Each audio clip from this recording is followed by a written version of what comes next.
great pleasure to welcome you all to this meeting and also to welcome Tom. Tom has been in the area for 20 years and was the first MCS for solar in the whole of the Peak District. So he's got great experience, he's local, and he's got a good reputation. He's been in demand by big solar co-op, doing one project in Matlock and another over in Wales. And he's also done more local ones like the school in Eam. And I've heard that he's got an excellent reputation as a speaker, which is also very important for a speaker meeting. So welcome, Tom, and over to you. Thank you.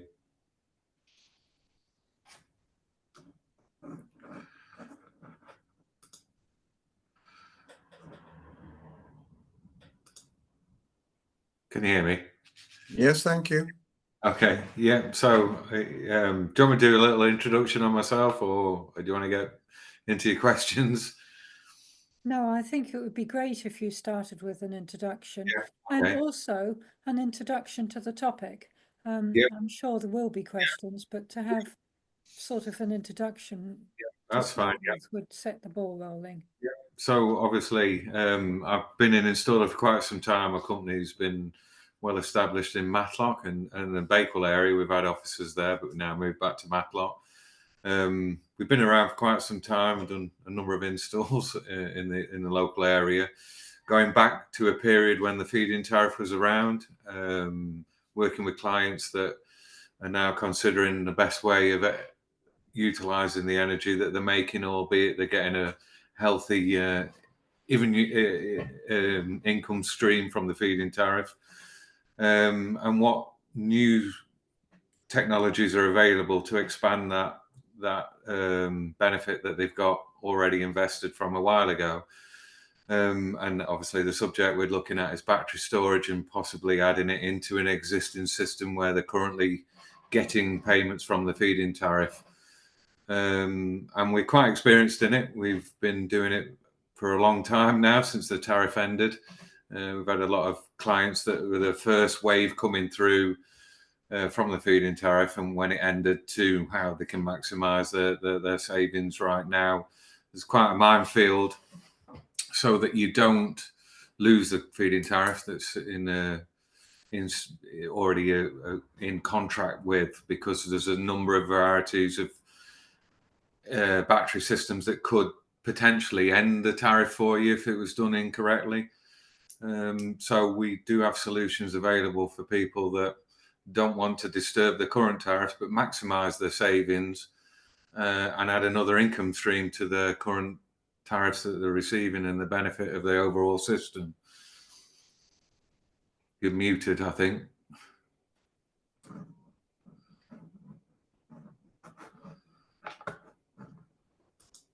I can't hear you. Sorry, I got myself muted. Before you rush on, could you say a bit more about what sort of things could make people lose their tariff, and what do they need to do it right? Yeah, sure.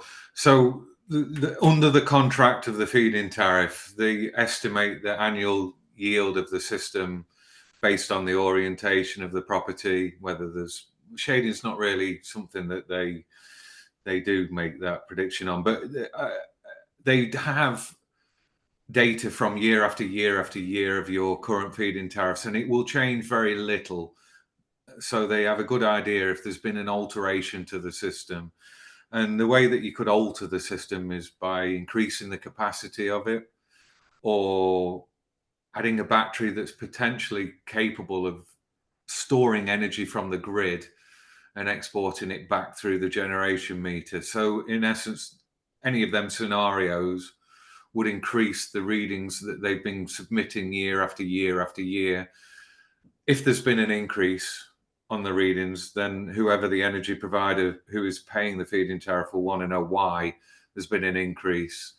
And if there has been an increase for the fact you've increased the size of the system, or you've added a battery that's capable feeding through the kilowatt hour meter that you're getting paid from your feed-in tariff provider for, they will remove your tariff because you're in a contract for a system that they potentially know what you're going to generate on an annual basis, and it's changed. So you're out of contract in that respect because your income could be increased under a system, a scheme that was already closed. So to avoid that, we have a method of not increasing the generation meter readings that you have and are submitting, but maximizing the export that you would potentially get and utilize that later. In that respect, then your feed-in tariff won't change and you won't lose the contract that you have in place. Carry on, do. Pardon, sorry. Do carry on. Yeah. So to avoid that from happening, we fit a battery behind the kilowatt hour meter that you're submitting readings from for your feed-in tariff. So everything you generate gets read through the kilowatt hour meter and you get paid that as normal. But everything you export is on a deemed export. So the grid look at your kilowatt hour meter reading, say for example 3,000 kilowatt hours in a year, you'll get paid that under the feed-in tariff. Half of that, so 1,500 kilowatt hours, you'll get a deemed payment. They assume that energy is going to the grid, and in most circumstances it does, and even so more. You'll be surprised how much you do export because you're not there to utilize the energy all the time. So by capturing that export, you can store that in a battery behind the kilowatt hour meter and use that energy again. So some of the export payments on a deemed payment under the feed-in tariff vary from 3 to 7p, I think. So you'll get that on top of your feed-in tariff payments. But if you can store that energy, you're saving up to 23, 25p per kilowatt by utilizing that again later when your solar system would be off. But you would still receive the deemed payment, albeit it's not a high payment. So it makes financial sense to store that energy, use it later, still receive the deemed payment, and your feed-in tariff's unaffected. So it's an increased benefit.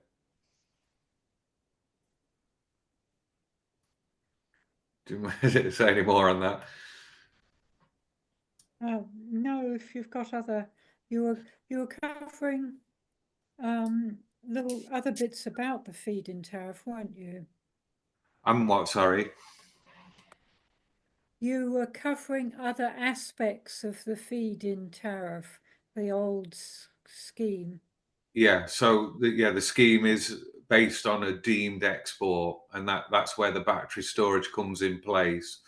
You will always receive that deemed export, irrespective of whether you use it or not. Well, you won't be using it, but if you utilize it and you still then use that later on in the evening, you'll still receive that deemed payment. But there is another option to do, which some people do actually look into, is forgiving the deemed export payments, going onto a smart meter and only getting paid for true energy that is being exported. But that export rate will increase from your current deemed export of around 3 to 7p to, depending on a provider who you're with, up to 15p per kilowatt. So if you do come off deemed export, you have a little bit more flexibility of selling energy to the grid. And that also comes in play with the battery, because you can actually use the battery for grid share, where you can actually charge the battery from the grid at a cheap nighttime energy and sell it back to the grid at a higher rate. So there is a number of functions with the battery storage when you have feed-in tariff, not just increasing your self usage from your solar. You can actually gain a benefit from a financial aspect as well. And typically, customers that we've seen introduce a battery to the system whilst on a tariff, going back over a number of years, their self usage is actually around 50% and below. If they introduce a battery we see it go up to as high as 80% of self-consumption. So there's a lot greener way of utilizing that energy as well. Tom, can I just ask Yeah. for people, are the old systems the maximum that can be installed on a usual single phase, or is there room for people with old systems to add some extra panels to your new battery? Yeah, it absolutely can. All relative to the grid infrastructure in the area of that connection. So 3.68 was the size of the inverter we used to fit, and that was always deemed as being the maximum. No one really ever applied to go over that. It's standard 3.68.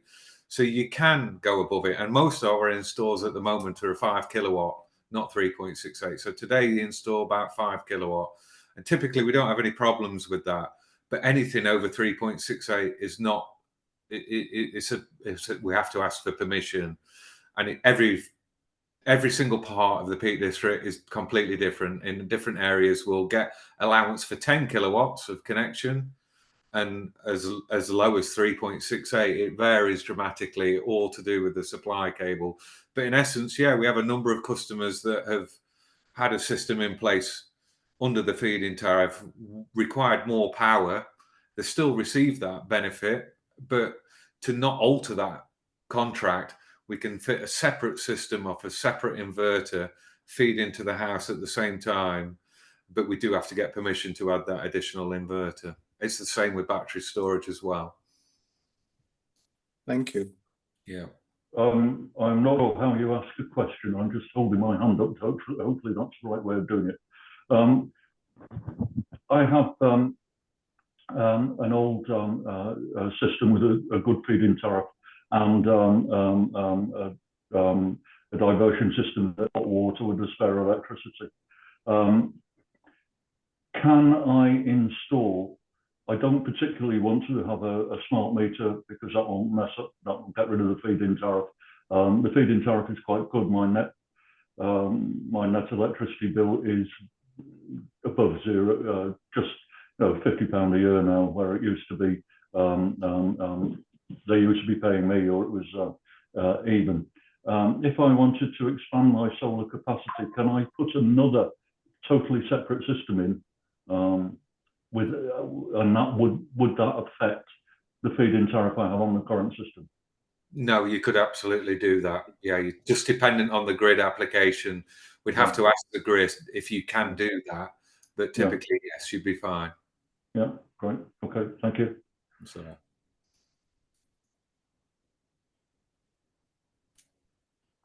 that would actually be a third option, as well as just utilizing it more or giving up the tariff. You could then have a second array of solar panels without. You can do that. It is tricky. We do have to go and ask the grid and do a bit of negotiation with them. But yeah, you can in essence, when we've done that quite a lot. There is one option that's been popular where you could add a separate system, have a hybrid inverter, and have a battery assigned to that, so that the second system could actually have a little bit of storage as well. And that's quite a cheaper way of doing it because you only need one inverter. So if you got the room to extend the system, you got more roof space and you wanted more power, and you wanted battery storage, a hybrid inverter with a bit of storage outside of your existing system's quite a profitable way of doing it. You end up with some storage and one inverter. It's more acceptable with the grid. So there's two ways to go through it. If you've got an existing system with no room and you want to maximize that, then battery AC coupled is what we call it, is what I would advise. But if we've got a customer who wanted just more power, then yeah, a second system. But if you had a customer wanted more power and battery storage, then a hybrid system would work really well for them. It's much more approved by the grid. Every time we add another inverter to the system, the grid get a bit more sketchy about it.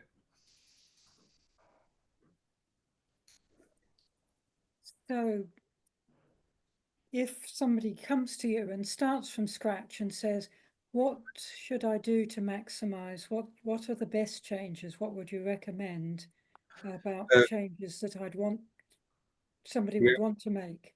yeah. So with the person that was just on used a hot water diverter. That's quite a cheap way of utilizing surplus energy, diverting energy into the hot water cylinder. Quite cheapest. That's the cheapest way of using the cylinder as a battery, basically. That's quite good. It's quite a strange period we're in at the moment. If you're on mains gas, it's actually cheaper it's actually more beneficial not to divert your energy into your tank, use gas to heat your tank, and accept the payments from the Smart Export Guarantee.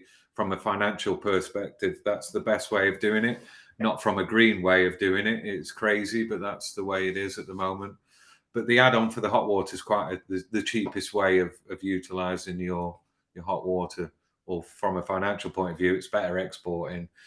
Then next, yeah, we if we've got a feed-in tariff system, you want to use more energy at night when your solar switched off, then it's called an AC coupled system. We would advise the customer to go with. So that's a separate inverter and a separate battery, and that would store all their surplus energy for later use in the evening. And then a customer who had more roof space, wanted more panels, and was looking at battery storage, I would advise a hybrid inverter. A hybrid inverter is capable of dealing with the solar and also the battery, so you only need one inverter for that.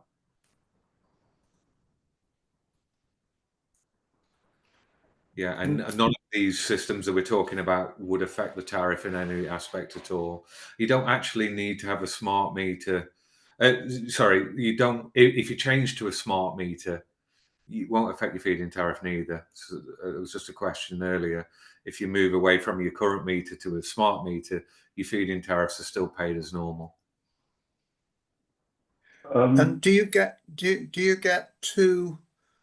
can you get a smart export guarantee, which is what came after the feed-in tariff, and the feed-in tariff as well? Yes, you can. So the feed-in tariff comes assigned with a deemed payment. So you can go to your supplier and say, I want to come off my deemed payment, but I want to keep the feed-in tariff and I want to go on to smart export guarantee. You can absolutely do that, yeah. Octopus are doing that at the moment, which might be beneficial in some cases, but in others not. It's really down to your self-consumption.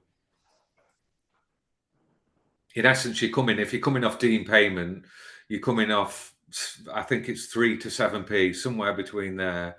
You go on to smart export guarantee, you're 15p. So it's an increased payment, but you will be metered on that export. So if you are exporting less than 50 kilowatt, less than 50%, then it's probably beneficial for you to go into a smart export guarantee. But if you're not exporting anywhere near 50%, it's better for you to stay on the deemed payment. Yeah. To talk about my specific installation, which is, as I say, it's not the oldest feed-in tariff. I get paid 20.43p per kilowatt hour for what's generated, and 6.79p for the deemed payment. We have the diverter that puts the excess generation into the hot water system. We are quite near a gas main, but they wanted £22,000 to connect me to it, so we're not on gas. That means that virtually all the electricity that we generate is used in-house, so we export virtually nothing. I would like to put in a battery so that the battery we would charge. I don't know. I'm suspecting we would charge the battery in preference to heating the hot water, right? But then it would fall over to the hot water. There is sufficient roof space to put about another 8 to 10 panels up. I know it's a very arbitrary question and you can't give me a true answer, but your best guess do you think it would be a good idea to keep the existing setup, but to add a battery? And then you were talking about and then potentially putting a completely new system in so I can retain the FIT payment, the FIT and the deemed the deemed export payments, and on that completely new system have another battery, right? Yeah. So from that completely new system, it would charge its own battery, and depending on when the house demanded it, feed into the house. Yeah, is that feasible? Yeah, it's absolutely what we would do. Yeah, have a separate system. If you went 8 panels, you're getting up to another 3 kilowatts, and then have a hybrid inverter, and then have a battery on the end of that. That battery would not be connected to your existing system, but because you've already got a system supplying energy, the battery's not going to get drained. The solar that you have, the solar that you would have on the new system would feed into the house at the same time as your existing system, but the battery would only discharge when you needed the energy. So yeah, that's quite a common way of doing it. A separate system, hybrid inverter and a battery. Yeah, absolutely. And you could still keep the hot water system there as well. You could divert whichever way, depending on which hot water diverter you've got. You can program that hot water device to sit and wait for the battery to be full, or vice versa. You can make the battery go first and then the hot water. But yeah, that's quite a standard solution that we do for people like that. And would that then be feasible to put electric vehicle charging onto that? Yeah, so your car charge is completely independent of the whole systems that you've got in place. That's just coming straight from the fuse board. And we have to put clamps. We have to monitor what the car's pulling. You can end up with not problems, but you can end up with the car discharging from the battery that you've already got stored energy in. So it gets a little bit complicated when you get car charger, additional system, and a battery. But there are solutions for that. And yeah, you could absolutely do that all together. Okay. Good. Thank you. All right. Yeah. Are there any other questions about making the most of your system and how to increase your generation, or what changes you might want to make to your system to utilize the energy a bit more? While we're on this topic, it would be good to hear other people's questions. If I can, another one. If I can hold the meeting, I would also like the batteries to run the house should the mains fail. What are the limitations to that? Yeah, so you can do that. You would be limited by the size of the inverter that you have installed for the new system. So you could potentially back up the house with around about 3 kilowatts of power. If you go over that, the system would shut down. So yeah, the maximum you could back up with a 3 kilowatt inverter is 3 kilowatts of energy that you would need. So if you've got multiple things on at the time of a grid outage, the system would shut down until you reduced your loading. Yeah, you can do full house home backup, but only to 3 kilowatts. Can you arrange it so that the backup would only supply certain circuits? Yes, yeah, an EPS system is what you're talking about. You just you remove the circuits that you would want to maintain in a power cut, put them in a separate fuse board, supply that fuse board from your new system. Yeah, you can do that. Could I ask something? Yes, do. Does a battery deteriorate when it's constantly being charged and discharged? Yes. And is it a minimum you need to keep in there? So yeah, most of the manufacturers like to have a 10% boundary, so discharge down to 10% to maintain its warranty, basically. So depth of discharge down to 10% with most of the lithium. They all promote 100% depth of discharge. They're all capable of doing that, but they do like you to maintain 10% minimum in the battery. And most of the batteries, apart a few, will give you around a life cycle of 6,000 cycles full charge discharge in its warranty period, although that is starting to phase out at the moment. A lot of the battery manufacturers are giving you a standard flat warranty of 10 years with a 80% usable capacity left in the battery, irrespective of cycles. So it is changing at the moment, but the old sort of way was to say 6,000 cycles, and that's the end of your warranty period. Right. The 6,000 cycles, is that going to last you 10 years?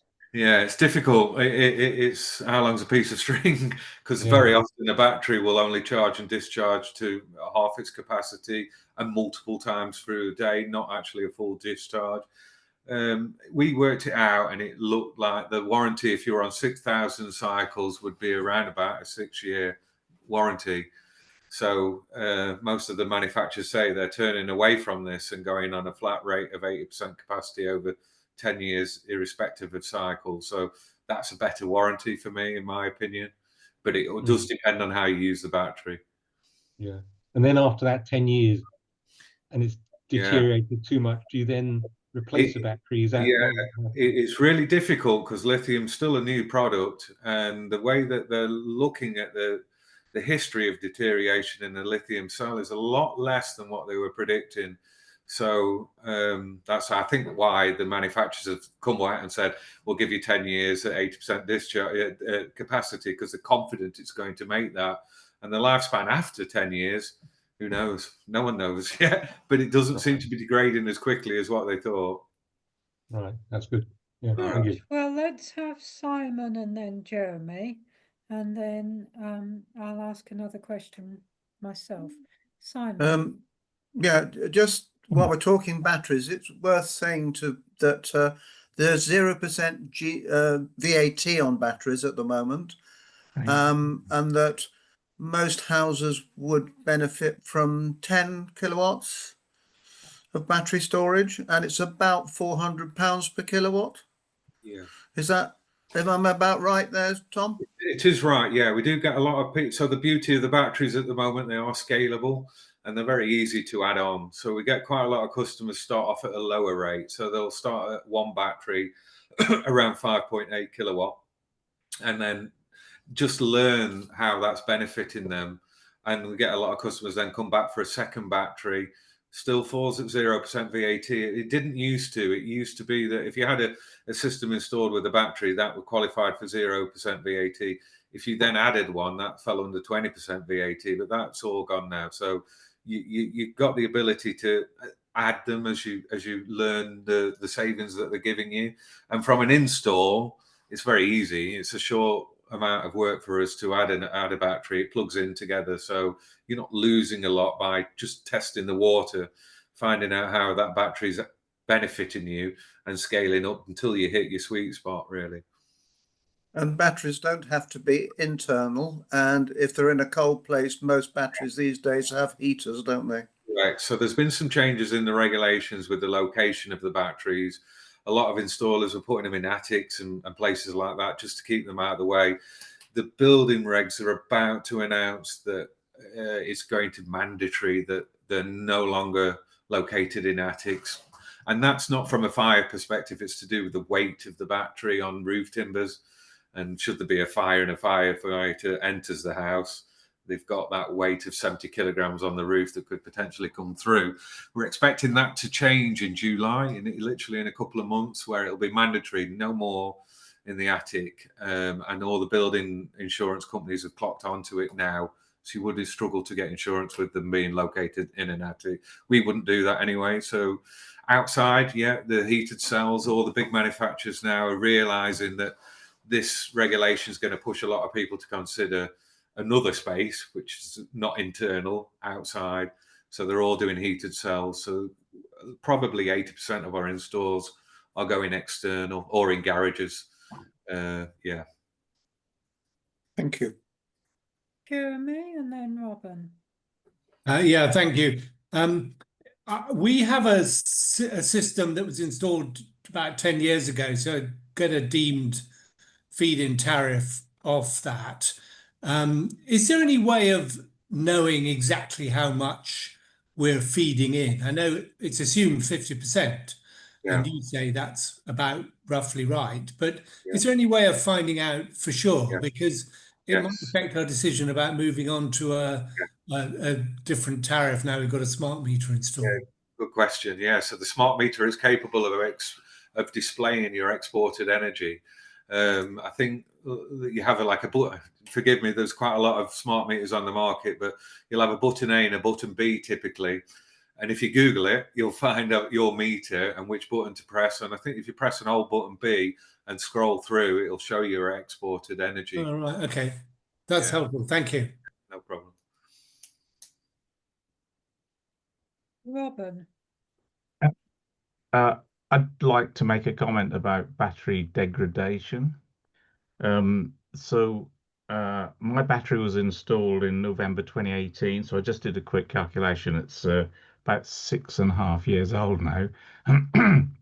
And it's about 4% degradation. So if anyone was curious, I mean, that's less than 1% a year. Now, it's only a single point because I only looked at it recently. I haven't been tracking it, but to be honest, I'm really pleased with that because I was expecting at least 1% a year, maybe 2 even. So, you know, I would say it's sort of a bit of a non-worry in most cases. Yeah, that seems to be quite a common answer. The common return that we get off customers, it isn't degrading as much as they thought. Yeah. So this is a piece of software run that dives under the covers and gets some information that's not externalized through any form of API. So it was quite useful. Anyway, that was just a comment. Thank you. Before we go on to another question from Andrew, we've got a question in the chat about somebody who got a leaflet through the door proposing that they replace their solar panels with new, more efficient ones. And it says that that wouldn't affect their FIT. Is that the case? And are panels more efficient, or they are more? Yeah, just be careful. Everyone needs to be careful with them letters. So there's a lot of people doing stuff with marketing in that respect that would actually affect the feed-in tariff. They're not bothered. We get a lot of our existing customers will call us and say they've been offered a free maintenance check and an inverter upgrade, and they'll improve the performance. Just stay well away from all that. It's been the MCS, who are our governing body, are aware of it, but they're struggling to keep track of these people that are doing these letters. In essence, the panel's going to run for 25 years. It's going to have a usable lifetime of 30 years. So you wouldn't really be looking at changing the panels. The only time we ever get asked to change panels for a better panel is if the panels are coming off the roof. People are having roof work done and we're inserting the panels into the roof. At that point, I would recommend it. But for anyone else, I wouldn't recommend changing the panels. There's no point. The production, it can be. We've got to keep the production the same as what you were on the current feed-in tariff. So there's no benefit to you, and the degradation of the panel will be minute. So you're not gaining anything. And if you're getting contacted that way, I would still well away from it. Can I just come in on that, Zizi? Because I got a letter like that, and I did a bit of Googling and realised it was totally misleading. But I'd wonder whether it's worth doing when the feed-in tariff ends. So in 9 years or something, my feed-in tariff will end, and presumably I could then replace my 20-year-old panels with some more efficient ones. That might be worth doing then, mightn't it? It absolutely would. The only issue is, and this is a problem that we get in the UK, is that the new panels, so your old panels, if they first came out, started from 175 watt, 250 watt. They were the era that we were installing the panels. We're now at 465 as a standard watt panel, but it's nearly twice as big as the panel you'll have on the roof. So the dimensions have changed, which make it really tricky on a roof, albeit we need less to maximize the production of what you're already doing. Yeah, we have to be careful with the new panels. They're 1.7 meters in height. Your old panels would have been 1.5 meters in height. So yeah, we just have to take that in mind. If you've got a reasonable roof space above 4 meters from ridge to gutter, no problem. But a lot of the UK we're at 3.6, 3.8 meters from ridge to gutter. Makes it really tricky to fit these new panels in, and that's a European market. Right. And would it be likely I'd need a new inverter as well? Yeah, if you're getting over 10 years, you're doing really well. 15 years is definitely going to need to be replaced, but an inverter will just fail typically.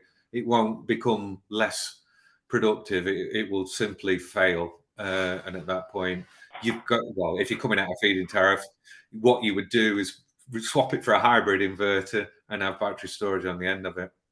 Yeah.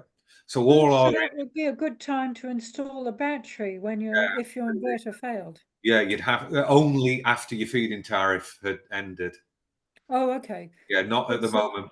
It's not that scheme you were talking about of fitting the battery behind the kilowatt meter. That's AC coupled. Yeah, that's a separate inverter. A hybrid inverter would replace your current inverter. So perhaps that's something to talk about.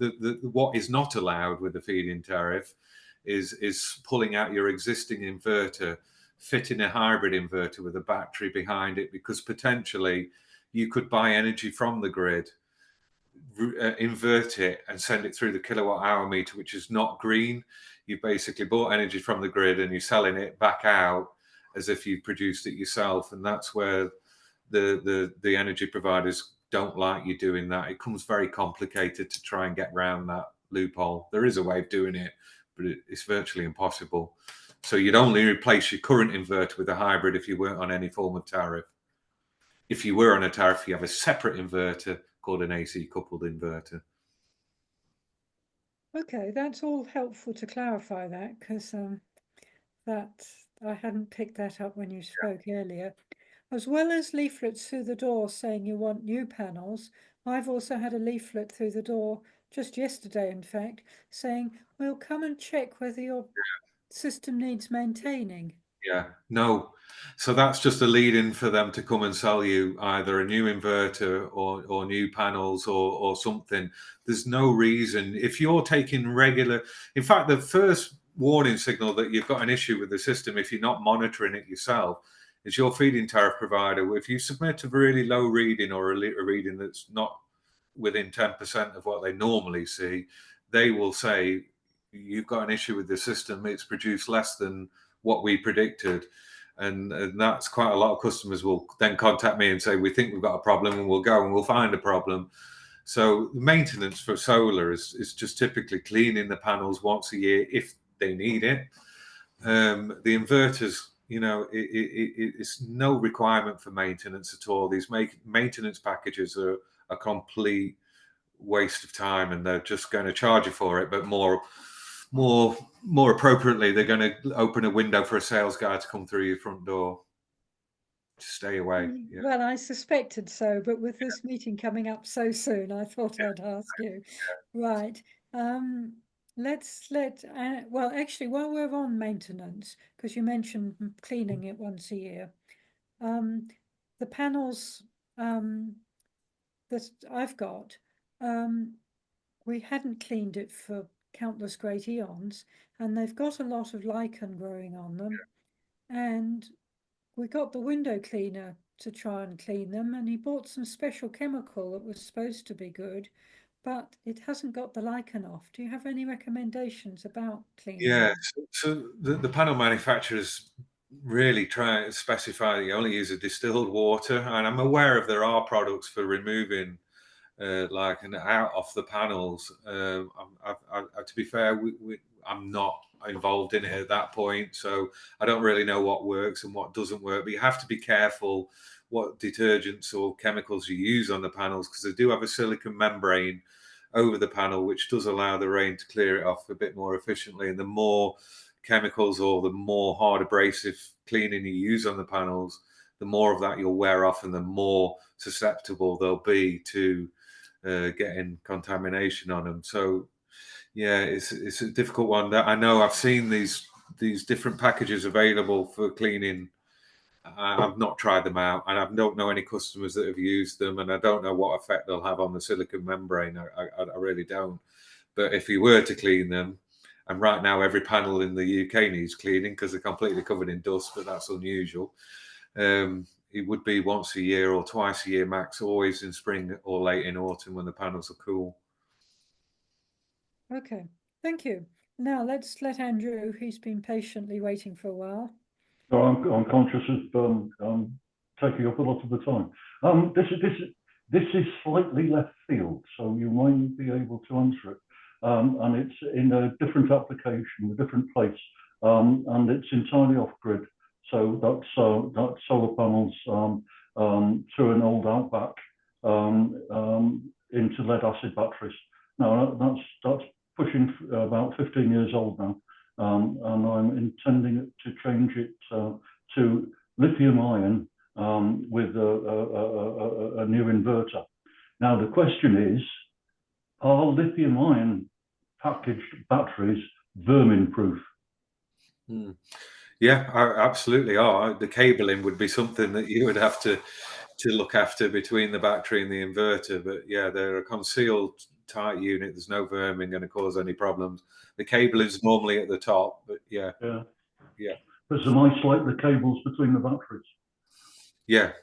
Yes, there is. Yeah. Must make their teeth vibrate or something like that. Yeah, they'd only do it once. Yeah. That's good. Thank you. No worries.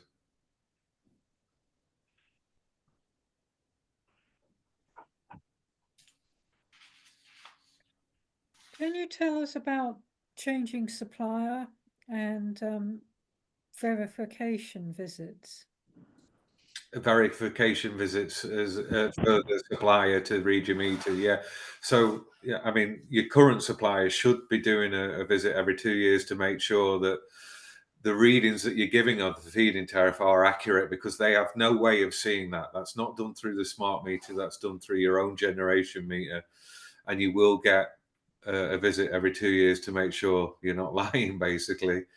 And changing your supplier is fairly straightforward now. They just require, I don't actually know if they require paperwork, because your current FITs provider would have that all in place for you to change.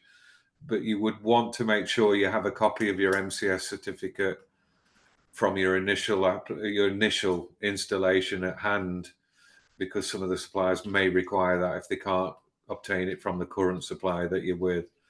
There's no real benefits for moving your feed-in tariff. The payments will be the same, no matter which supplier you go to. The contract will remain the same. There's no. I've moved suppliers a number of times, and I've left my feed-in tariff with E.ON from 10 years ago. But I use a different energy supplier all the time for my import. But my feed-in tariff, there's no benefit for moving it. It's the same contract. It's the same payment. It depends. Some people like it all under one umbrella, and it doesn't really. I don't see the purpose of moving a supplier for your current existing feed-in tariff. I'd leave it where it is. I see. So you can have one supplier for your feed-in tariff and another for your domestic electricity. Yeah, absolutely. Yes, you can. The only time that would change is when we touched upon deemed export. If you were going to get rid of the deemed export and go for a smart export guarantee, at that point, if you get paid a much better smart export guarantee if you're purchasing energy from that supplier. So, for example, if you were with E.ON on your feed-in tariff and you wanted to go to Octopus for your import tariff, but you wanted to give up your deemed export from E.ON, if you moved over to Octopus for your smart export guarantee, you'd only get paid 3 to 6p if you weren't a customer of them.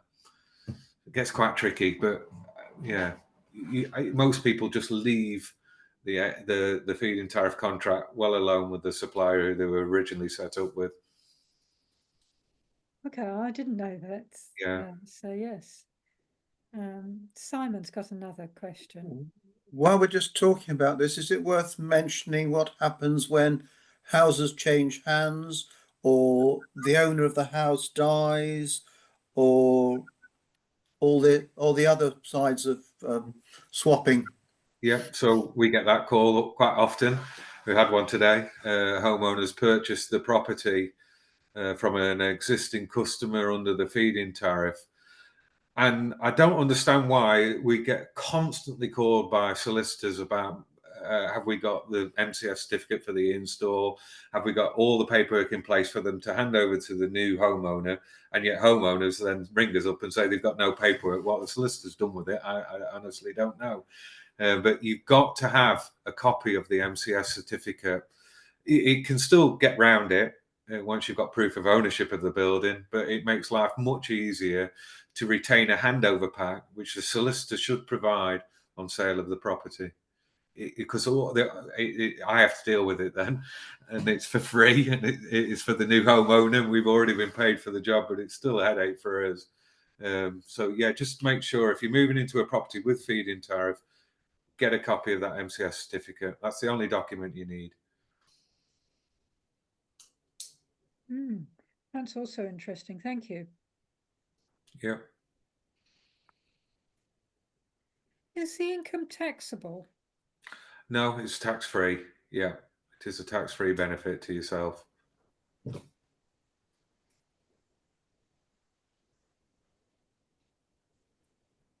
Oh, I've got another question. You were talking about adding batteries and then the complication if somebody adds a car later. I'm the opposite. Here at this home, I've got the panels with the feed-in tariff and an electric vehicle charging point. Yeah. And would it be worth us trying to add a battery to that? Yeah, you can do that. It's not. It all depends. Every scenario depends on what time you're charging that car. What time are you able to use that energy that you're generating in the day, or are you out? There's a lot of variables. It's not a one-fit-all solution. So, for example, if you were charging the car at night on an economy rate at night between 1 and 6, and you had got the solar generating most of the day, but you weren't in a lot, so you were out 50% of the time, then adding a battery to that scenario would be really good for you. The car's got quite a low use. Yeah. So I try and charge it totally from the solar panels and wait until there's a day with cloudless sky, because what I've spotted is if it's sunny and cloudy, in, out, it suddenly switches to drawing from the mains. Yeah. And as I say, and in winter, the 6 months of winter, from, I don't know, late October to March or February, Marchish, I don't remember exactly when, then there wasn't enough solar to charge only from the panels. No. The only benefit of it, I'm going off subject a little bit, but the only real benefit of a battery during the winter months is utilising that cheap energy that you could get at night off an off-peak tariff. That's what most homeowners do when they've got an electric car. They normally have an economy tariff like an Octopus Go or Cozy. There's lots of different tariffs. Gives you a slot of cheap energy. And typically a homeowner would charge the car in that period and also charge the battery at the same time. Cars then fully charged, batteries charged from the grid at a 10p rate per kilowatt. Then they discharge that battery in the day when it should be 25, 27p per kilowatt. That's what most people do. Yeah, I haven't switched to a low tariff like that because, as I say, I've been trying to just charge it from the solar directly. Yeah, if you've got low usage on the car, these summer months are great. You're going to be able to do it. But I mean, myself, I'm doing around about 70 kilowatts of charge a week just because of travel. I haven't got that capacity in my battery or solar. No, I'm in a completely different league. I'm mostly just taking my parents to appointments because neither of them can drive anymore. And my mother doesn't walk much, but it's only, what, a mile and a half down to the village where her doctor's surgery is and back. And in essence, you're using the car like a battery, so that works fine for you. In your scenario, that I wouldn't add a battery in that case. You're using the car as a battery. You know, the benefit for you is going to be only if you go on an economy tariff and use that battery later in the winter. So I could do something more clever about using the energy in the car battery Yeah. for the rest of the house. No, not yet. You can. That's coming. So that's called Coming. vehicle to grid charging. That it's a scenario that's about to develop where you could discharge the battery into the house. It's already out actually, but a very limited number of cars are able to do that. In fact, 2. Oh, okay. Yeah. Well, forget that then. Okay. John's got a question now. Yeah. Talking about maintenance of the panels and cleaning them. How do people generally clean their panels when they're up on roofs? You don't want to get scaffolding up every year, do you? The window cleaners are all doing it now with the poles. They're basically at as long as it's not a castle, they can normally get the poles to bend over onto the roof with a brush and they'll clean them off. So a lot of the window cleaners I know are doing that service for you. All right. Yeah. And can you buy one of those poles? Yeah, funnily enough, I've had a customer do that. So they got a price. I think the window cleaner was charging, I think it was something like almost £10 a panel. I don't know where he got that price from. And the customer went to Argos and bought himself some poles and a brush and did it himself, and he got his money back, I think, in the first year of cleaning the panels. So yeah. And is that the only maintenance you really need to do? It is, yeah. People do specify having health checks on it. We go out and do the health checks. There's nothing changed. As long as you keep the inverter is not cluttered. If it's in an attic or in a garage, the inverter's not getting covered in a load of stuff, so it can't breathe properly, and it's maintained its area and it's clean around it. Then there's very little that you could do to improve it by giving it any form of maintenance. The first sign of a problem would be the loss of production. Yeah. So is there any need to maintain a relationship with the installer? No, and I've done a few thousand installs now, and I only speak to the odd one very occasionally, which in my opinion is a good thing. Yeah. So if you did problems, if you did have a problem, so the only problem you might recognize is where the system's not doing what it normally does, then you could go to any installer supplier that's qualified. Yeah, the problem is the market's so busy at the moment, so you might struggle to get hold of one. So if you've got a relationship with your current installer, perhaps just keep him on side, because he's more likely to come out and look after your install should there be a problem than you asking Joe Bloggs, who's flat out busy. He just won't want to know. Yeah, but you wouldn't want to get into some maintenance contract with. No, I'll be honest. It is a market that we could tap into, and people ask me all the time, but I just don't feel it's necessary personally. And we do get customers come our way from other installers and asking us to look at issues that they may have. I think that's a better way. I think from a customer, it's probably going to be much cheaper just to contact me, for example, when you do have an issue, than it would be paying a maintenance contract. Yeah. All right, thank you. That's all right. Simon. It's really picking up that point. If the panels have changed size and things since the original install, do you ever find that the old feed-in tariff panels fail or the inverters fail, and how do you deal? Can you deal with that, or do you have to somehow rejig the system? Yeah. So in 20 years, it's happened to me once. And it was at the hairdressers in Darley Dale. He had a panel fail, and I've never seen it before. It developed a hotspot in the back of the panel, and it degraded completely. So it wasn't one panel was not functioning, which in turn took his inverter out, and he was on the feed-in tariff. We got him a new inverter. That's fine, get him up and running. I could not get him another panel to match the ones that he had in his array. So if you ever look at the hairdressers in Darley Dale at the back of the petrol station, you'll notice there's one bigger panel on his array, and that's simply why. Yeah, you cannot, but it's really rare. So one panel out of 4,500 installs, it's pretty rare. Yeah, I hope it was Thank you. Yeah, we ever have to do again, but yeah, there's no alternative. All the smaller panels are completely gone out of the market. If you've got panels but they're badly arranged, is it worth having them taken off and shuffled up to put more panels on? It's quite costly. From an installer, that's the same cost for me as installing the system from scratch, because we've got to take the system off, make sure wherever the hooks were in place before are correctly sealed, and insert hooks again. So you would be paying the cost of an install again for that, and the production that, unless you were moving them to a better area, that the production would be better. I wouldn't do that. The only time we really do that is a customer re-roofing a property.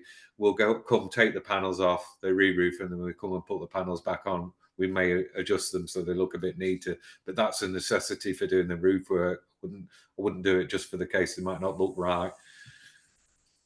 Can I? Oh no, wasn't modern not looking panels. right, but just that they're Don't they're look. just. Oh, it says my internet's unstable. You may not be hearing me. hear Just you. that the panel being plonked in the middle of a whole area.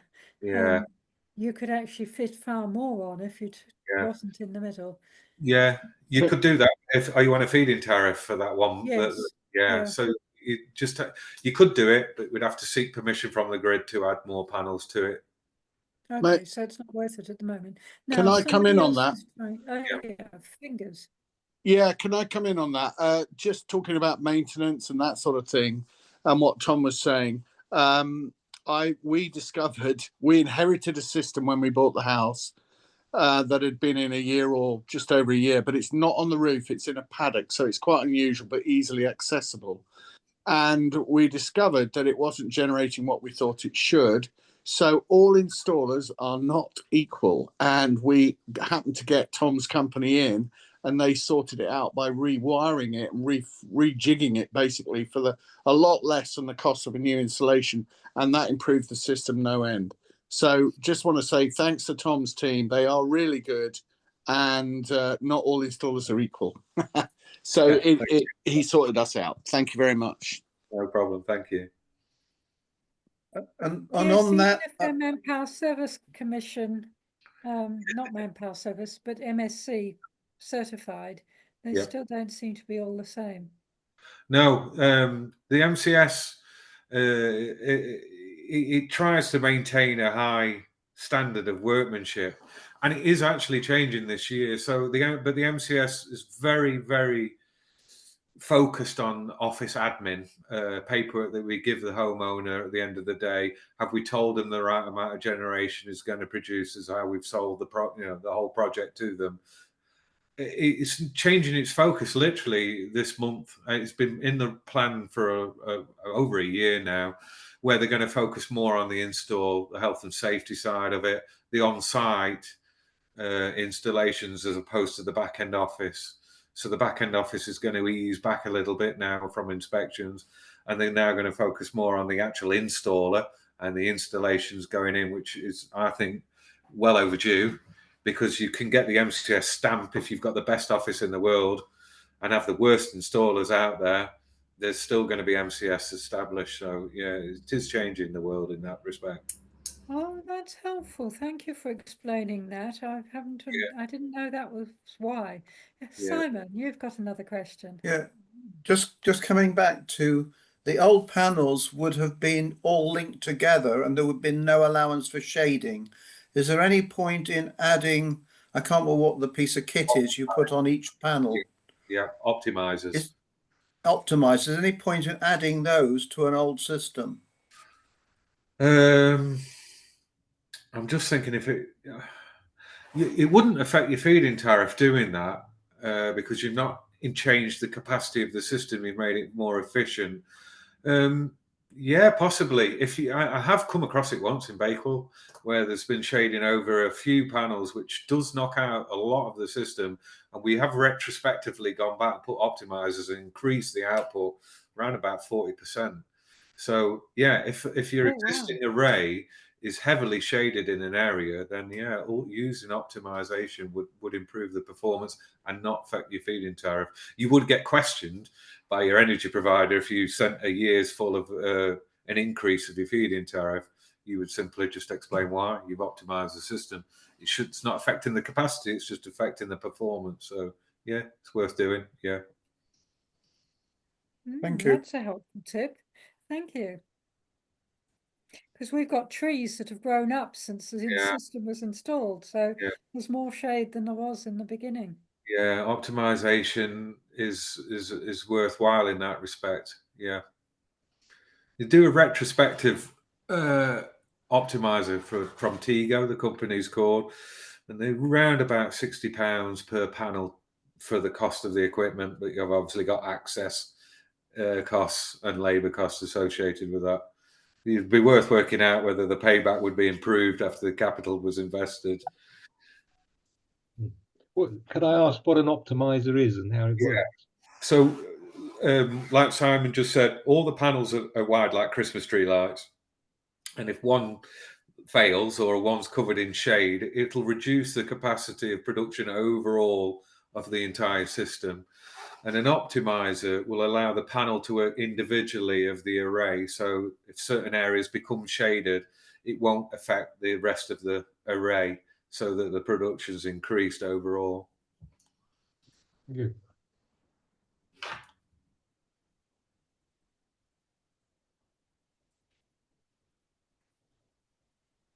Can I ask a question? Yeah. Oh. I arrived late at this, so my apologies if I'm asking a question that's been answered before. But Tom, could you tell us what changes you're allowed to make to your system which don't invalidate your original FIT agreement? I'm one of the lucky ones who got in right at the start. Yeah. And so that I don't want to do anything that's going to endanger the rate that I get back from them. Yeah. What is it you're considering, as in? Well, you know, like listening to this conversation, like changing a panel or adding a battery or whatever. Yeah. I mean, you, like I was saying, you wouldn't really change a panel unless it was necessary. If one had failed at that point, you can do that.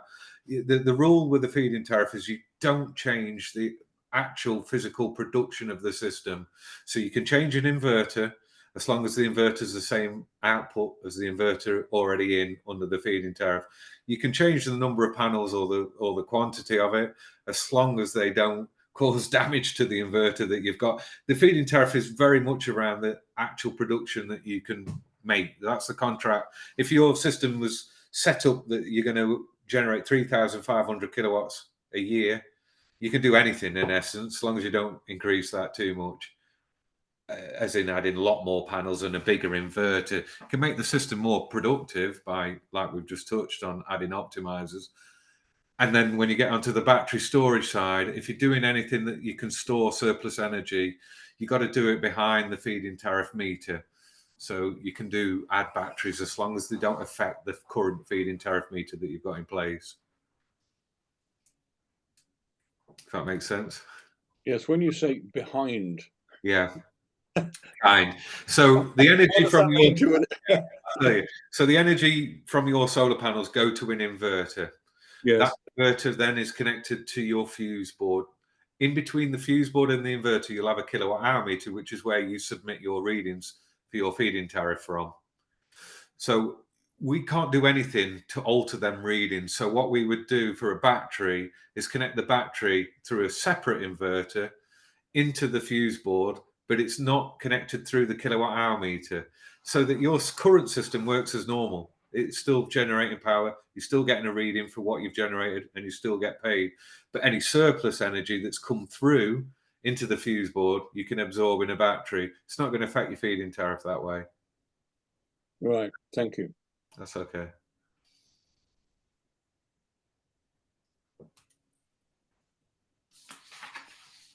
Any other immediate questions?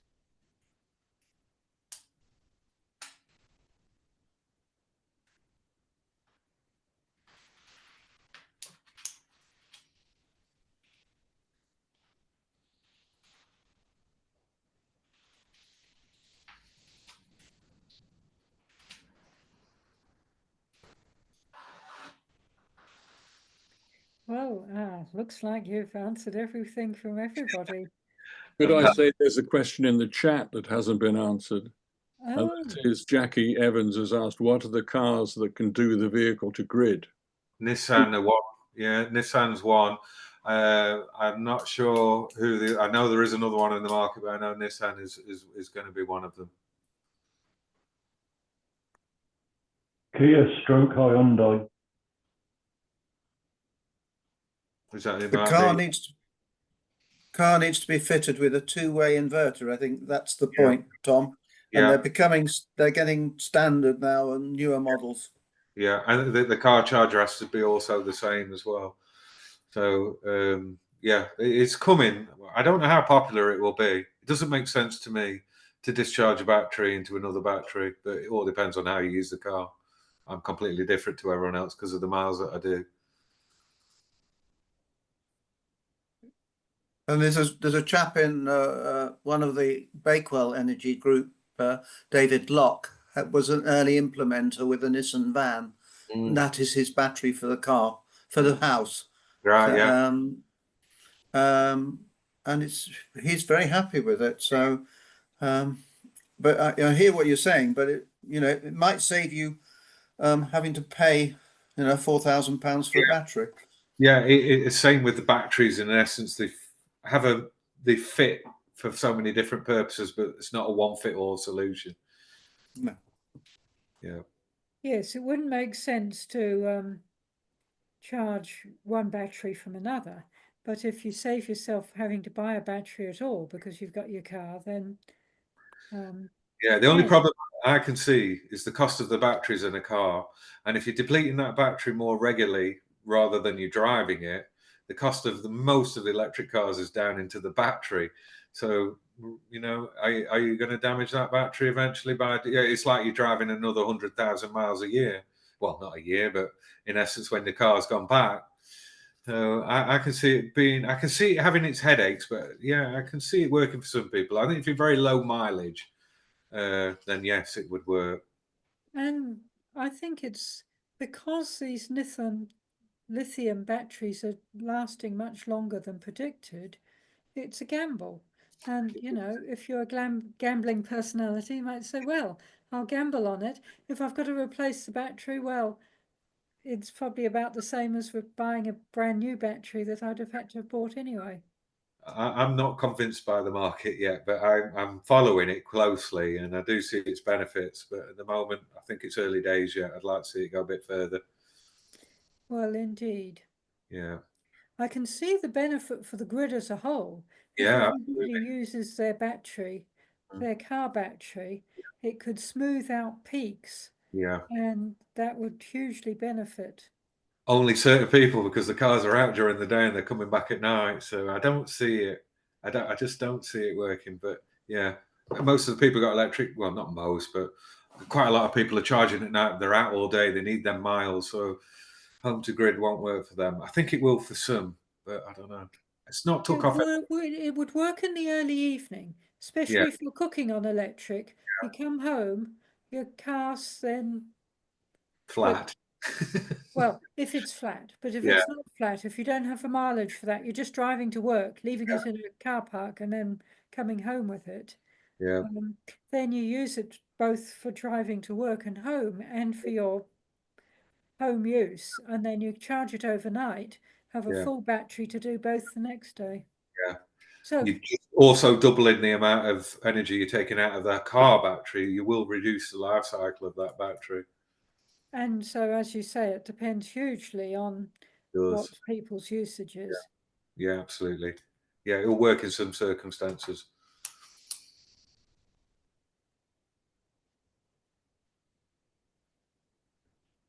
Any other questions? I'm sorry I'd overlooked one in the chat, but I don't think there's any there in the chat now. So you've been really interesting because Thank you. it's been I'm worn really out. Well, I think you've been very succinct in answering people's questions, so we've got through lots and lots. Yeah, no, thank you. It's good to get everyone on the same wavelength. So I think It doesn't look like anybody suddenly, sometimes when you start to say, well, I'll wind up now, people immediately remember the question that they hadn't remembered, but that didn't happen just a moment ago. So I think I'll thank you for a lovely evening, and I'll let you go, and thank everybody for coming. It's been really great. Yeah, thanks for the invite. Thank you.